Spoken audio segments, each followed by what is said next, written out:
What's up, guys? Pittsburgh White Shorts back again with yet another Rush Rundown. This time we're going to go over JoJo's Bizarre Adventure Golden Wind in the English competitive metagame. This will be a quick, concise overview of JoJo's strengths, weaknesses, and notable cards that you need to know in order to effectively play into it, all in 10 minutes or less. While these aren't meant to be totally comprehensive, we've included a lot of information about JoJo's, so feel free to pause if we're moving a bit too fast. Alright, let's jump right into it. Unfortunately, a set without much representation in either metagame, JoJo's tries to use a unique double climax combo package with some pretty unique tech cards sprinkled in between in order to generate advantage and hopefully win the game. Most builds are going to be looking for reverses at level 1 with a 1-0 Pesci that can hit very high power levels, while the most popular top end isn't going to require a reverse. In fact, it's actually going to nuke your board, and we'll get into that later. Other less common builds might be looking for level 3 reverses, so make sure you watch your opponent's grave to get an idea of what they're playing and hopefully prepare yourself accordingly.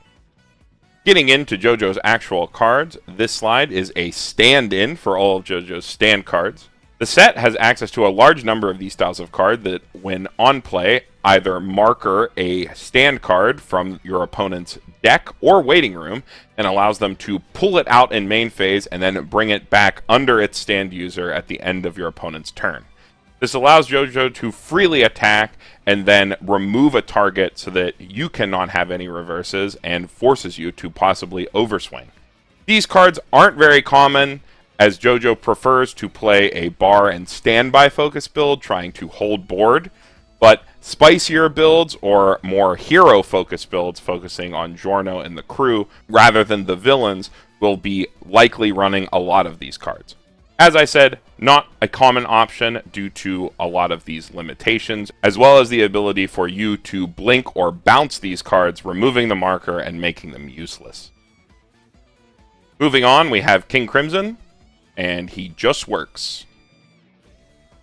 Next, we have the 1-0 Pesci package, comboed with this Prosciutto, as well as the Prosciutto finisher. This is the villains package I was speaking of earlier. When the Grand Teaching Prosciutto is put into your opponent's memory, every copy of their Pesci will gain 1500 power for each one of the Prosciuttos that is in your opponent's memory, meaning that this Pesci can possibly sit at extremely large numbers for a costless character. This Pesci also has a climax combo with a bar, which on reverse allows them to stock the top card of their deck, as well as salvage the Prosciutto finisher, which combos with that same climax from their waiting room.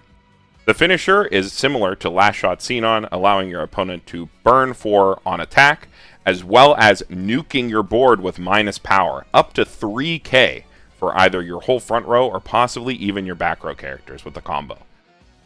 This is the most popular engine that people choose to play in the set, popularized in Japan and still popular here in the English meta, as it is one of the only ways for JoJo to tank up at level 1 as they lack good standby targets, and also generate hand advantage by salvaging their finisher. While it is not very selective, it is still a plus. If you can, consider cost bombing the Prosciutto so your opponent cannot put it into their memory, leaving their Pescis very small, only 5k on attack if they do not have any Prosciuttos in memory. Moving on, we have the Aerosmith, or Little Bomber, Destructive Tempest. This is a spicier climax combo option that focuses again on nuking your board with minus power. It can hand out up to 5 instances of minus 1k anywhere on your board. If you're not prepared for a combo like this and not holding extra copies of important back row cards in your hand, you might find yourself high and dry without any way to get out of this kind of situation. More often than not, players opting to run this kind of combo will be targeting your back row, so again, be sure to hold on to those extra important back row cards like Brainstorms or Plussing Engine. Moving on to counters, the most important counter to remember is the Formaggio anti-change counter. Similar to the Emilia counter in ReZero, it has a very spread out cost, allowing your opponent to possibly even resolve it multiple times at level 2. Unfortunately, it does only send to waiting room, so any early play that also has hand on core, or if you are willing to play 3, you'll be able to keep your card on the board. It also summons a character for you to attack with, which means technically it does generate you an additional stock. So you won't lose your attack for the turn, but you will lose your character. They also have a normal 2k costless counter, and then a costless event bounce counter, which bounces one of their own characters to their hand, denying you a reverse. So make sure you watch out for that too. They also have a very unique 1-2 event counter that can refresh their deck during the battle step for 2 stock. Very unpopular and very spicy, but also very strong, and in a color that JoJo's decks typically play, as red is there to enable standby. As for bombing and clearing options, they're mostly pretty vanilla. There is a stock and bottom deck bomb in yellow and blue respectively, but a more unique option is the Black Sabbath 2-1 here, which, although not a actual anti-change card, as it is just a card that gets big on attack going up to 12k, also has a unique effect where when you play a climax, they can pay 1 and pitch a card and possibly coin flip to burn you for damage from the top of your deck. As for common builds, like I said, the villain-focused bar standby deck using the Pesci level 1 package and the Prosciutto finisher off the same climax is the most popular, utilizing a standby, either empty or with the 2-2 combo package, which allows them to filter their hand, or an empty door just to keep up their hand and keep up selection. While not as popular, there is also a wide array of different hero-focused decks using either the Bucciarati Minami off book or the 2 cigarette style combo off of Wind into typically the Golden Requiem finisher, which is a burnout finisher that we mentioned earlier in the first card slide. Wrapping up JoJo's here, yes, the set does have a Riki. It is the 0-0 Salvage Trish Riki that pretty much every deck will play, regardless of their build, whether they are a villains or hero-focused deck. The Formaggio anti-change counter is definitely the most popular option, so make sure you watch out for that, due to its very cheap cost, as it is very spread out. The most popular build is definitely bar into either standby or door, and it's not close. If you see JoJo's at an event, it's definitely going to be one of those. The set's very strong at putting out these large costless walls that also have that climax combo, allowing them to, if they don't hit their standbys since they can only run 1, still get some really big bodies out there.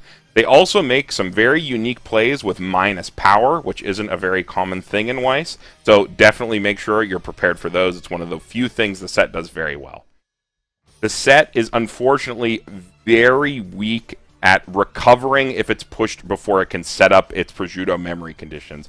If it can't do that, their cards are very under spec. They have a lot of trouble recovering from that kind of scenario. Due to their generally underpowered card files, even compared to things that came out around the same time, it really struggles to match up. Their power levels are typically on the lower side due to some weird balancing, and just kind of unfortunately struggle with some of the stronger profiles that are printed in newer sets. Even though JoJo's is unbelievably popular as an anime, the set's low power makes their representation probably straight in the middle. You can expect to see possibly 1 or 2 of them in a regional level bracket, and probably 1 at your shop challenge. As I said, the anime is very popular, but if you're playing something more recent, you probably, unfortunately, won't have much trouble with it. And that's basically it for JoJo. If you like this video, drop a like or a comment to let us know how we did. That really helps us out. We'll be releasing more Rush Rundowns on Wednesdays every week, with our usual deck techs on every other Friday. Along with the links that we drop at the ends of all of our videos that you see up on screen, we'll also have some sample deck lists for JoJo's down in the description if you'd like some more in-depth examples of what you could run up against if you saw this set at a shop challenge or a regional. And with that, I think we're done. Pittsburgh White Schwartz signing off, and we'll see you in the next one.